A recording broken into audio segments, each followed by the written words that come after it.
اللهم صل على سيدنا محمد يا رب صل وسلم دائما. الحمد لله رب العالمين والصلاة والسلام على أشرف الرسل وخاتم النبيين سيدنا ونبينا ومولانا محمد صلى الله عليه وسلم وعلى آله وصحبه أجمعين وبعد. أعوذ بالله من الشيطان الرجيم. بسم الله الرحمن الرحيم. وَلَكُمْ فِي الْأَرْضِ مُسْتَقَرٌّ وَمَتَاعٌ إِلَى حِينٍ. صدق اللہ العظیم. سامعین و ناظرین،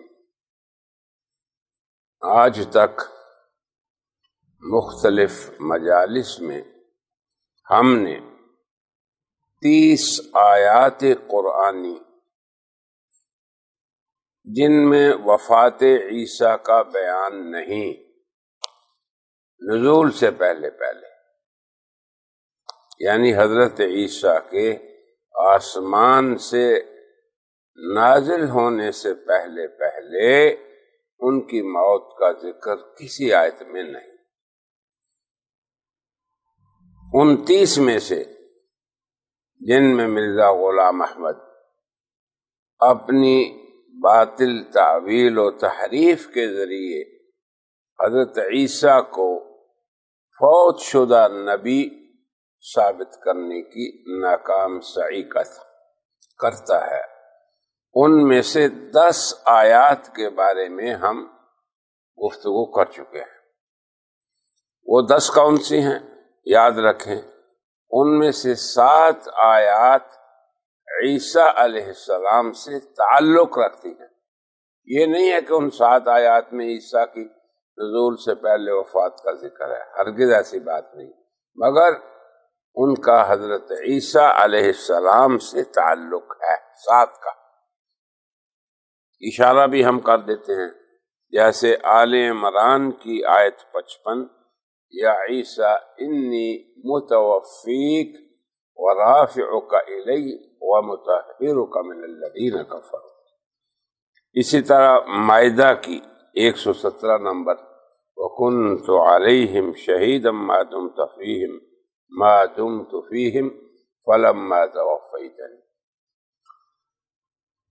تیسری سورہ نساء کی بل رفعہ اللہ. اب آپ دیکھتے جائیں، ہر آیت کا عیسیٰ علیہ السلام سے تعلق ہے. چوتھی سورہ نساء کی آیت نمبر 159، وَإِن مِّنْ أَهْلِ الْكِتَابِ إِلَّا لَيُؤْمِنَنَّ بِهِ قَبْلَ مَوْتِهِ إِلَى آخِرِهِ. پانچویں مائدہ کی آیت نمبر 75، مَل مسیح ابن مریم الا رسول إِلَى آخِرِهِ. چھٹی سورہ مریم کی آیت نمبر 31، وَأَوْصَانِي بِالصَّلَاةِ وَالزَّكَاةِ مَا دُمْتُ حَيًّا. ساتویں سورہ مریم ہی کی آیت نمبر 33، وَالسَّلَامُ عَلَيَّ یوم ولدت ویوم اموت ویوم ابعث حیّا. اب یہ 7 آیات حضرت عیسیٰ سے تعلق رکھتی ہیں. میں یہ بتا رہا ہوں کہ ان 7 آیات میں سے مسلم مفسرین جو ہیں وہ ان سے حضرت عیسیٰ علیہ السلام کی نزول سے پہلے وفات پہ استدلال نہیں کرتے، حتیٰ کہ مرزا صاحب 52 سال کی عمر تک بھی استدلال نہیں کرتے آئے. ان کی کتاب براہین احمدیہ، اس میں ذکر ہے ان کے حیات و نزول کا.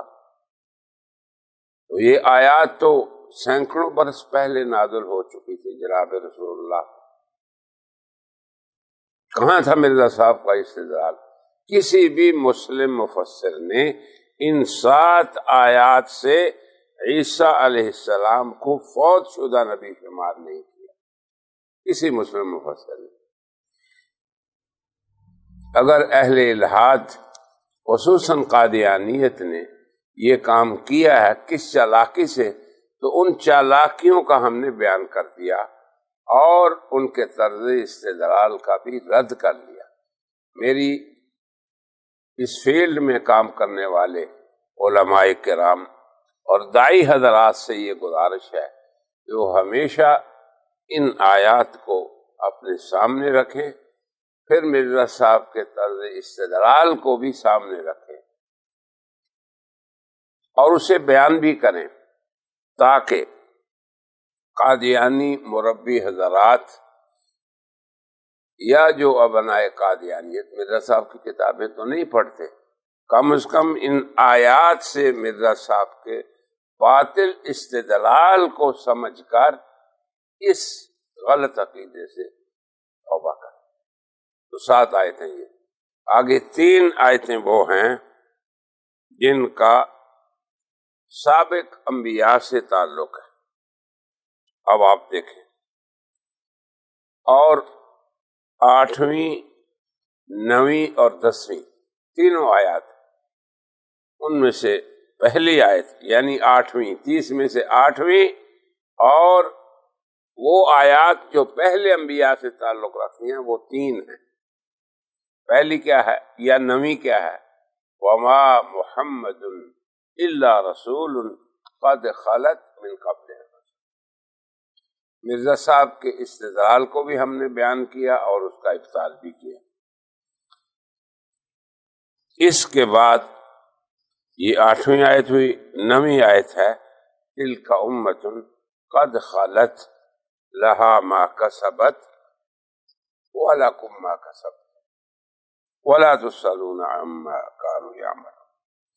10ویں آیت سورہ انبیاء کی آیت نمبر 34، وما جعلنا لبشر من قبلک الخلد۔ تو یہ 10 وہ آیات ہیں 30 آیات میں سے جن سے مرزا صاحب یا قادیانیت یا دیگر منکرین حیات عیسیٰ بعد آج کل پیدا ہو گئے ہیں عرب ملکوں میں بھی اور دیگر ملکوں میں بھی، گمراہی کے نشو و نما تو بہرحال ہوتی ہے، اور اسی میں اہل ایمان کی ابتلا بھی ہے۔ دنیا کے اندر کفر انکار یعنی اللہ، رسول، قرآن، احادیث، اس کے انکار کرنے والا کفر یا کافر وہ بھی ہیں، اور ایسے لوگ بھی ہیں جو کفر انکار کے مرتکب نہیں مگر کفر الحاد کے مرتکب ہیں۔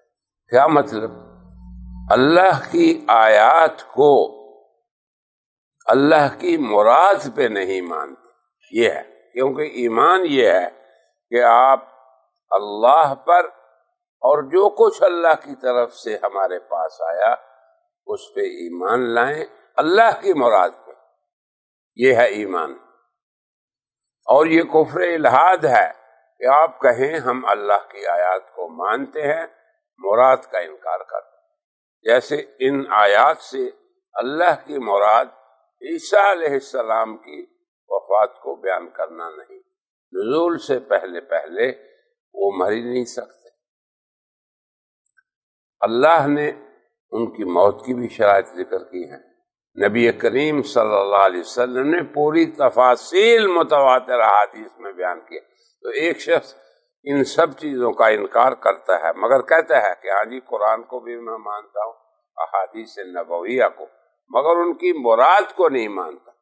یاد رکھے، اور یہ لوگ ہم اپنے عوام کو بھی سمجھائیں، ایمان کیا ہے؟ اللہ اور اس کی طرف آنے والی جو وحی ہے اس کو اللہ کی مراد پہ مانا جائے، جناب رسول اللہ اور ان کی طرف سے پہنچنے والی ہدایات جو ہیں احادیث کی شکل میں، انہیں جناب رسول اللہ کی مراد پر مانا جائے، یہ ایمان ہے۔ مراد سے انکار کرنے والے لوگ بہت ہی خطرناک لوگ ہیں۔ جنہیں اہل الحاد کہا جاتا ہے، کہ وہ اللہ تعالی کی آیات کو دیگر مفاہیم کی طرف پھیرتے ہیں، اپنے معنی ان میں ڈالتے ہیں، یہ اہل الحاد۔ یقیناً اہل الحاد کا کفر سب سے خطرناک کفر ہے کہ وہ اسلام کے نام پہ کفر پیش کرتے ہیں۔ تو میری درخواست ہے اس فیلڈ میں کام کرنے والوں سے کہ ان آیات کو آسانی سے آپ سمجھ سکتے ہیں، اور ہم نے مفصل ہر آیت پہ بات بھی کر دی ہے۔ آج ہم تیسری قسم کی آیات کو بیان کریں گے۔ یعنی تیسری قسم کیا ہے؟ پہلی قسم عیسیٰ علیہ السلام سے متعلقہ آیات، دوسری قسم سابقہ انبیاء سے متعلقہ آیات، تیسری قسم وہ آیات جن کا حضرت عیسیٰ سے بھی تعلق نہیں، کچھ تعلق نہیں، نہ عموماً کہ عمومی انبیاء کا حکم بیان ہو رہا ہے ان میں عیسیٰ بھی آ جائے، نہیں، نہ خصوصاً کہ عیسیٰ سے خطاب ہو، نہ ہی جو اصول مقرر کیے ہیں اہل علم نے یا فقہا نے یا اہل استنباط نے، ان اصولوں کی روح سے بھی ان سے وفات عیسیٰ کا کوئی تعلق نہیں ہے، نہ اس پہ استدلال جائز ہے۔ یہ اصولی باتیں یاد رکھیں۔ اب ان آیات سے مرزا صاحب کیسے پھر وفات عیسیٰ ثابت کریں گے؟ تو یہ مرزا صاحب کی اپنی اختراع یا اہل الحاد کی اپنی صنعت ہے، نہ عیسیٰ سے متعلق آیات، نہ انبیاء سابقین سے متعلق، بلکہ مرزا صاحب خود ان کی اپنی اختراع ہے۔ مطلقاً اور عمومی جواب یہ یاد رکھیں کہ قرآن حکیم کی آیات میں جہاں پہ عمومی حکم ہے، اللہ فرماتے ہیں خَلَقَكُم مِّن ذَكَرٍ وَأُنثىٰ، اللہ وہ ہیں جنہوں نے تمہیں ایک مرد اور عورت سے پیدا کیا۔ اب آپ دیکھیں، اب یہ عام حکم ہے، تو کیا آدم کو بھی ایسے اللہ نے پیدا کیا، حوا کو بھی اسی طرح پیدا کیا، عیسیٰ کو بھی اسی طرح پیدا کیا؟ نہیں۔ تو اسے کہتے ہیں خاص حکم، استثنائی حکم، یا اس عام ضابطے سے الگ حکم۔ یہ چیزیں ہیں سمجھنے والی۔ تو اللہ نے آدم کو کیسے پیدا فرمایا؟ خلقکم من نفس واحدۃ، ایک نفس۔ اب اس ایک نفس یہ کس سے کنایا ہے؟ آدم سے۔ آدم کو کہا کہ ہم نے اسے مٹی سے بنایا۔ ابلیس نے جب انکار کیا سجدے سے تو یہی کہا خلقتہ من طین، تو نے اسے مٹی سے بنایا، وخلقتنی من نار، مجھے آگ سے بنایا، میں افضل ہوں اس سے۔ تو یہ استثناء کہتے ہیں دلیل خاص جب آ جائے تو پھر وہ عام حکم کے تحت نہیں رہتا۔ عیسیٰ علیہ السلام کے لیے دلیل خاص ہے قرآن میں کہ انہیں بغیر باپ کے پیدا فرمایا، اس کے دلائل ہیں۔ تو اب کوئی شخص کہ نہیں جی ہم تو انہیں عام حکم کے تحت ہی لائیں گے، تو یہ اصولی جواب ہے ان سب آیات کا جن کو ہم ابھی پڑھیں گے۔ خاص دلیل عام حکم سے جب کسی کو خارج کر دے، جیسے آدم خارج ہوئے مرد عورت سے، حوا خارج ہوئی تو انہیں اللہ نے آدم سے پیدا کیا، عیسیٰ بھی اس سے خارج ہیں کہ انہیں اللہ نے نفخ جبریل سے پیدا کیا، خارج ہو گئے نا۔ تو اس استثناء کو نہ ماننا، دلیل خاص کا انکار کرنا، یہ بھی کفر ہے۔ مگر یہ کفر الحاد کے زمرے میں آتا ہے کہ وہ کہتے ہیں جی دیکھیں یہ سب حکم عام ہے، کیسے عیسیٰ کو نکالتے ہیں؟ ہم کہتے ہیں جی یہ دلائل ہیں، پھر ان میں وہ تعویل کرتے ہیں۔ یہ ہے قادیانیت کا کفر۔ اس چیز کو ہمیں پبلک کو بھی سمجھانا ہے، داعی حضرات کو بھی بتانا ہے، اور مربیان قادیانیت کو بھی۔ اب آپ دیکھیں، ان آیات کو ہم شروع کرتے ہیں جن میں نہ عیسیٰ نہ پہلے انبیاء، مرزا صاحب کی صنعت کو بھی ہم واضح کریں گے۔ تو اس میں پہلی آیت یہ ہے وَلَكُمْ فِي الْأَرْضِ مُسْتَقَرٌّ وَمَتَاعٌ إِلَىٰ حِينٍ۔ اللہ تعالیٰ فرما رہے ہیں مخاطب ہو کے ہم انسانوں کو، اور تمہارے لیے زمین میں ہے مستقر، جائے قرار، ٹھکانہ جسے آپ اردو میں کہہ رہے ہیں، یعنی جہاں پہ تمہیں عمومی طور پہ رہنا ہے۔ مستقر کا معنی یہ بھی بعض مفسرین نے کیا ہے کہ جہاں زیادہ تر تمہیں رہنا ہوتا ہے اور فائدہ اٹھانا ہے ایک خاص مدت تک، کیونکہ جتنے لوگ زمین میں رہتے ہیں اللہ کا حکم ہے کل من علیہا فان، ان سب کو یہاں سے کوچ کرنا ہے، تو ایک مدت تک، یہ نہیں ہے کہ ہمیشہ ہی رہنا ہے۔ ہم نے اس آیت کو بھی ذکر کیا کہ قادیانی اس آیت کو وَمَا جَعَلْنَا لِبَشَرٍ مِّن قَبْلِكَ الْخُلْدَ دلیل بناتے ہیں کہ عیسیٰ علیہ السلام وفات پا چکے، کیونکہ کوئی بشر ہمیشہ نہیں رہے گا۔ تو ہم نے کہا یہ تو بے وقوفی ہے، کوئی انسان دنیا میں ایسا نہیں، نہ کوئی فرد مسلمان امت کا ایسا ہے جو عیسیٰ کے لیے ہمیشگی کا قائل ہو۔ ہم تو قرآن و سنت کے پابند ہیں۔ جب نبی کریم صلی اللہ علیہ وسلم نے فرما دیا، ان کے رفع کا ذکر، ان کے نزول کا ذکر، ان کی شادی کا ذکر، ان کی زندگی گزارنے کا ذکر، تو ہمیں کوئی اشکال ہی نہیں، یہ ایمان ہے۔ تو اللہ تعالیٰ فرما رہے ہیں کہ تمہارے لیے مستقل ٹھکانہ زمین ہے اور تمہیں اس سے فائدہ اٹھانا ہے ایک مدت تک۔ یہ ہم نے اس لیے ترجمہ بتا دیا آپ کو تاکہ جب مرزا صاحب کا ترجمہ یا تعویل یا تفسیر آپ کے سامنے آ جائے تو فوراً ہر مسلمان سمجھ جائے کہ یہ غلط ترجمہ ہے، یہ باطل تعویل ہے، یہ تفسیر قرآنی آیت کی نہیں۔ وہ کہتے ہیں تم اپنے جسم خاکی کے ساتھ زمین پر ہی رہو گے یہاں تک کہ اپنے تمتع کے دن پورے کر کے مر جاؤ گے۔ اب آپ دیکھ لیں، یہ آیت جسم خاکی کو آسمان پر لے جانے سے روکتی ہے۔ دیکھیں طرز استدلال، کیونکہ لکم، یہ جو جار مجرور ہوتا ہے نا، جب کلام میں پہلے آ جائے تو اس کلام میں ایک تخصیص پیدا ہو جاتی ہے۔ تو اللہ کا یہ فرمانا لکم تو اس جگہ تخصیص کا فائدہ دیتا ہے، اس بات پر بصراحت دلالت کرتا ہے کہ جسم خاکی آسمان پر جا نہیں سکتا۔ یہ سوچتے جائیں آپ مرزا صاحب کی تعویلوں کو، بلکہ زمین سے ہی نکلا اور زمین ہی میں رہے گا اور زمین میں ہی داخل ہوگا۔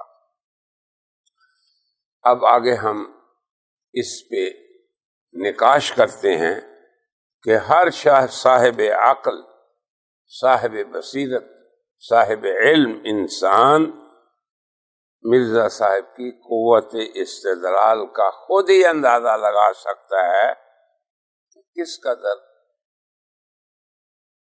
یہ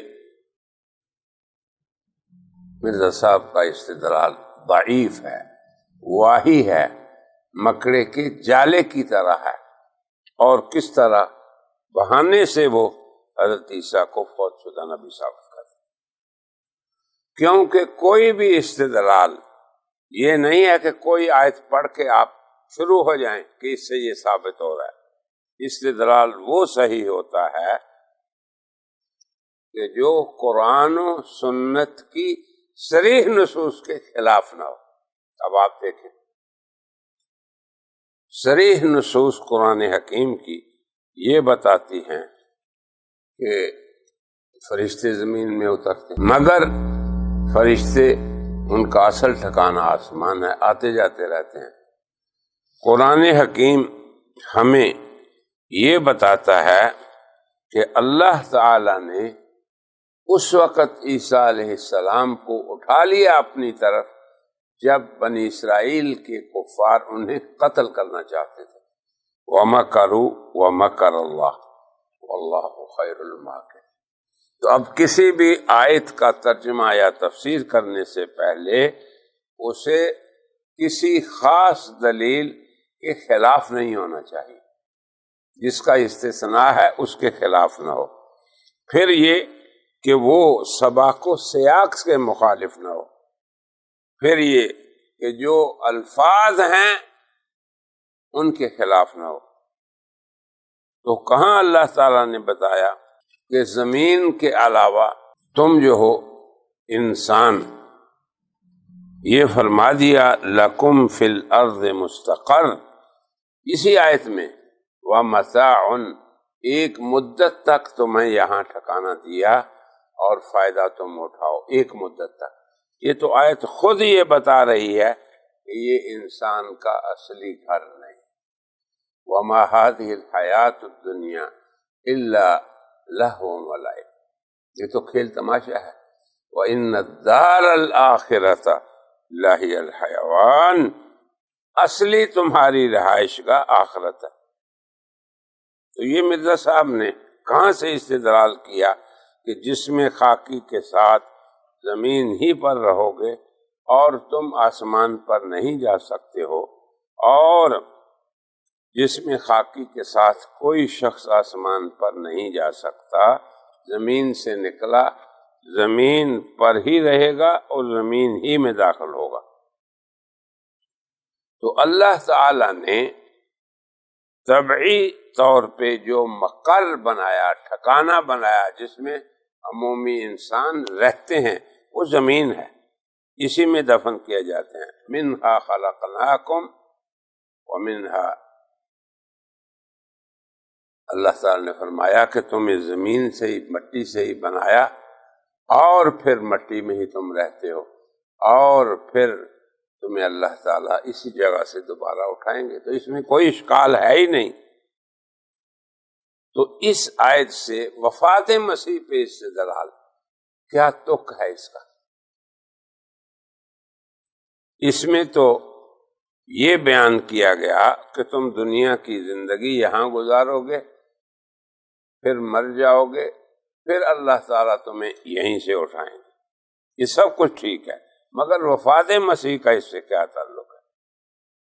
کیونکہ اصلی اور طبعی طور پہ کسی جگہ کا مقر ہونا، ٹھکانہ ہونا، جائے رہائش ہونا، یہ ایک الگ چیز ہے، اور عارضی طور پہ کچھ مدت کے لیے کسی اور جگہ چلے جانا یہ الگ چیز ہے۔ اب آپ دیکھیں، ملائکہ کا طبعی ٹھکانہ، مقر، مستقر آسمان ہے، مگر قرآن حکیم کی صریح نصوص بتاتی ہیں تنزل الملائکہ، فرشتے اترتے ہیں، ان کی آمد و رفت ہوتی ہے۔ تو اگر عیسیٰ علیہ السلام کو عارضی طور پہ اللہ نے زمین سے آسمان پر اٹھا لیا، اور ویسے بھی ان کی خلقت میں ملکیت کا اثر ہے، کون ان کا باپ ہے، کس طرح پیدا ہوئے، کس نے نفخنا فیہ من روحنا، کہ اللہ کی روح کو اللہ نے ڈالا اس میں پھونک سے، سمجھتے جائیں۔ تو کیا تعجب کی جگہ ہے، اس میں کیا غیر معقول بات ہے، اس میں کیا غریب بات ہے کہ ایسا شخص جس کی خلقت کے اندر ہی نفخ ملائکہ، فرشتے کے پھونک کا ذکر ہو، اللہ اس کو اٹھا لے ایک خاص مدت تک، اس میں کیا عقلی طور پہ کیا مستحیل ہے؟ تو حضرت عیسیٰ کا آسمان پر اٹھایا جانا یہ بھی ایک ان کی فطرتی اور طبعی سبب ہے. آپ کی پیدائش عام انسانوں کی طرح نہیں ہوئی، یہ روح القدس کے نفخ سے ہوئی، پھونک مارنے سے ہوئی، اور اسی پہ تمام اہل اسلام کا اجماع ہے. میں عقلی طور پہ بتا رہا ہوں کہ مرزا صاحب کو کیا پریشانی ہے حضرت عیسیٰ کے آسمان پہ جانے سے، اور جب لے جانے والا اللہ ہو. بل رفعہ اللہ الیہ. تو حضرت عیسیٰ کا حکم پہلے ہی اس عمومی حکم سے خارج ہے. حضرت عیسیٰ علیہ السلام اس عام حکم سے خارج ہیں، بلکہ وہ مادہ فطرتی کے لحاظ سے بھی دوسرے انسانوں سے الگ ہیں. اب مرزا صاحب کہتے ہیں کہ اس آیت میں لکم آیا ہے، لکم تمہارے لیے، یہ پہلے آ گیا ہے. جب ہم کسی کو کہتے ہیں لک ھذا القلم، لک ھذہ النظارہ، یہ آپ ہی کی ہے، یہ اینک اور یہ پینسل، تو اس میں تخصیص پیدا ہو جاتی ہے. یہ اردو میں بھی ہوتا ہے، ایسے ہر زبان میں ہوتا ہے. مگر اللہ نے جب یہ فرمایا لکم، تو اس جگہ تخصیص کا فائدہ دیتا ہے. یہ مرزا صاحب فرما رہے ہیں، ہم کہتے ہیں بالکل تخصیص کا فائدہ دیتا ہے، مگر یہ بات بھی آپ کے مدعا کے خلاف ہے، کیونکہ مرزا صاحب نے اسے مارد دلیل میں پیش کیا ہے. تو یہ مرزا صاحب کی ناواقفیت ہے کہ اپنے مطلب کے خلاف خود ہی آدمی دلیل بیان کرے. کہنا تو یہ چاہیے تھا کہ اس جگہ فی الارض یہ ظرف مقدم ہے اور یہ تخصیص کا فائدہ دیتا ہے، یہ چاہیے تھا. لکم فی الارض، یہ جار مجرور.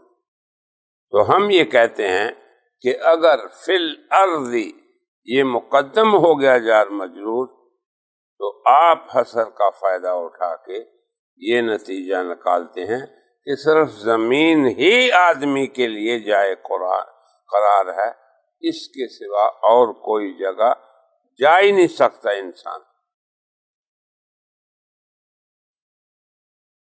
یعنی زمین، صرف زمین انسانوں کے لیے جائے قرار ہے.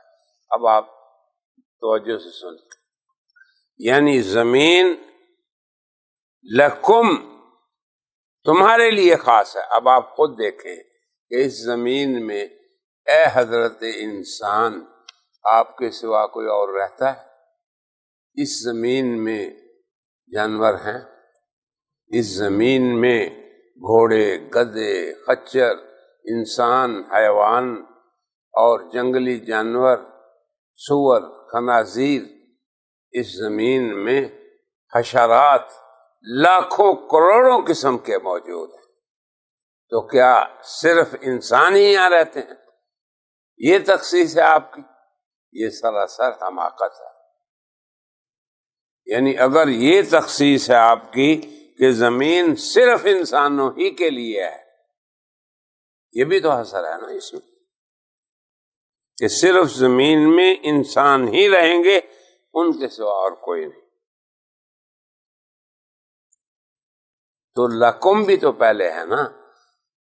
اب دیکھیں یہاں دو چیزیں ہیں جو حصر کا فائدہ دے سکتی ہیں. ایک لکم تمہارے ہی لیے یہ زمین ہے، اور دوسرا فی الارض کہ زمین ہی تمہارے لیے ٹھکانا ہے، زمین کے علاوہ تم نہیں جا سکتے. یہ مرزا صاحب نے استدلال کیا ہے. مگر یہ بھول گئے کہ یہاں لکم بھی ہے کہ صرف تمہارے لیے ہے. تو اس لیے اصل معنی اس کا یہ ہے کہ تمہارے لیے انسانوں زمین جائے قرار ہے. اب اس کی ایک اور مثال دیکھیں. جب اللہ تعالی یا قرآن حکیم میں کسی جگہ جعل تکوینی پایا جائے، جیسے اللہ فرماتے ہیں جعلنا اللیل لباسا، ہم نے بنایا ہے رات کو تمہارے لیے لباس، رات راحت کا وقت ہے۔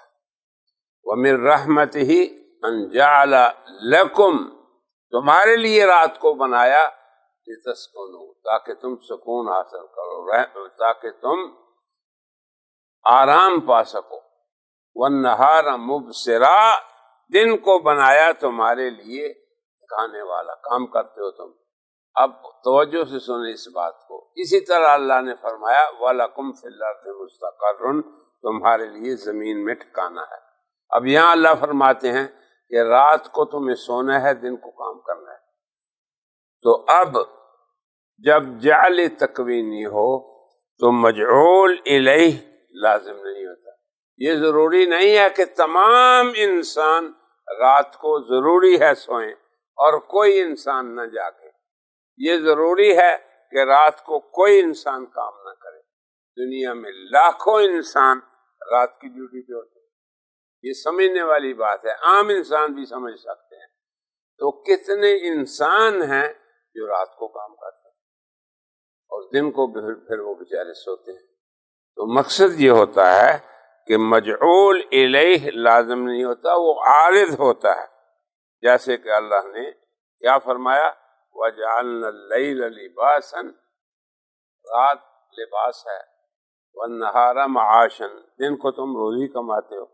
پھر فرمایا وَمِن رَحْمَتِهِ جَعَلَ لَكُمُ اللَّيْلَ وَالنَّهَارَ، اللہ کی رحمت ہے کہ تمہارے لیے رات اور دن کو اللہ نے بنایا تاکہ ایک میں سکون تم حاصل کرو، یعنی رات کو جو پہلے آئی، لف نشر مرتب۔ وَلِتَبْتَغُوا مِن فَضْلِهِ، اور دوسری چیز کیا ہے، نہار، دن میں تم کام کرو۔ تو اس کا یہ نتیجہ نکالنا کہ کوئی شخص رات کو کام نہیں کرے، حرام ہے، کر نہیں سکتا کام، ایسی بات یہ لازمی نہیں۔ تو اسی طرح اگر اللہ نے فرمایا کہ تمہارے لیے زمین میں ٹھکانا ہے تو اس کا یہ مطلب ہرگز ہرگز ہرگز نہیں نکلتا کہ آسمان پہ انسان نہیں جا سکتا، بلکہ ہم نے یہ کہا کہ روز مرہ کے معاملات کو ذرا تھوڑا سا اگر آپ توجہ سے دیکھ لیں تو قرآن حکیم میں کئی مثالیں ہیں کہ کسی چیز کو اللہ نے کسی فائدے کے لیے بنایا ہو تو وہ فائدہ اسی کے ساتھ مخصوص نہیں ہوتا۔ جیسے ابھی ہم نے بتایا کہ رات کو سکون کے لیے بنایا، اگر کوئی شخص رات کو کام کرتا ہے تو وہ کام نہیں کر سکے گا، کر سکے گا۔ تو کسی جگہ کو ہمیشہ کے لیے قرار ٹھہرانا یا زیادہ وقت کے لیے قرار ٹھہرانا، اس کا یہ مطلب نہیں ہے کہ لوگ آخرت میں نہیں جائیں گے، یا دنیا میں رہنا یا زمین ان کے لیے رکاوٹ بن جائے گی کہ وہ آسمان پہ نہیں جا سکتے، جبکہ اللہ تعالیٰ کی قرآن حکیم اور جناب رسول اللہ کی احادیث میں تصریح کھلے طور پہ موجود ہے کہ اللہ تعالیٰ نے عیسیٰ علیہ السلام کو اٹھا لیا، بل رفع اللہ، کب؟ جب ان کے دشمن ان کا قتل اور صلب سولی چڑھانا چاہتے تھے، اور پھر فرمایا کہ انہوں نے جو تدبیر کی، اللہ کی تدبیر ان پہ غالب رہی اور اللہ بہترین تدبیر کرنے والا ہے۔ کب؟ اب آپ یہ بات سمجھیں کہ حضرت عیسیٰ کے رفع کو کس اہتمام سے اللہ نے بیان فرمایا۔ اے لوگو، اگر تم اللہ کی تدبیر کو سمجھنا چاہتے ہو اور یہ جاننا چاہتے ہو کہ اللہ بشر کو اوپر لے جا سکتا ہے، اذ قال اللہ، تو اس قصے کو سمجھو۔ کون سا قصہ؟ جب اللہ نے عیسیٰ کو کہا کہ اے عیسیٰ، میں تمہیں پورے طور لینے والا، تمہیں اٹھانے والا اور تیری تصدیق کرنے والا۔ تو یہ اس آیت سے متعلق ہماری گفتگو تھی۔